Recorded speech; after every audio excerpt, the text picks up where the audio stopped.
আসসালামু আলাইকুম। আজকে আমি রান্না করব উস্তা। এই উস্তা তিতা ছাড়া উস্তা রান্না করব। আমি যেভাবে রান্না করব একটু তিতা লাগবে না, তাহলে সবাই প্রথম থেকে শেষ পর্যন্ত পুরো ভিডিওটা দেখে নিও। এইখানে বেশি করে পেঁয়াজ, বেশি করে কাঁচামরিচ কেটে নিয়েছি, আর এইভাবে কয়টা আলু কেটে নিয়েছি। এই যে এইভাবে আমি সব কিছু রেডি করে নিয়েছি। এখন আমি উস্তা ভাজি করব। এইভাবে ভাজি করলে একটু তিতা লাগবে না। ভাজির জন্য কড়াইতে তেল দিয়ে দিলাম।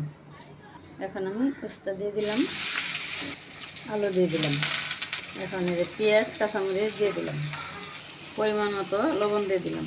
আমি কিন্তু আর কোনো মশলা দেব না। এখন আমি সুন্দর করে ভাজি করে নেব। এইভাবে ভাজি করলে একটু তিতা লাগবে না। এই যে আমার খুব সহজে উস্তা ভাজি হয়ে গেল। এখন আমি নামিয়ে নেব। এই যে বন্ধুরা, আমার খুব সহজে উস্তা ভাজি হয়ে গেল। এই উস্তা ভাজি একটু তিতা লাগবে না আমার মতো এইভাবে ভাজি করলে। তাহলে আমার আজকে উস্তা ভাজির রেসিপি কেমন হলো অবশ্যই কমেন্ট করবে। তাহলে আজকে ভিডিও এখানে শেষ করলাম। সবাই ভালো থাকবে, সুস্থ থাকবে, সাবধানে থাকবে। আল্লাহ হাফেজ।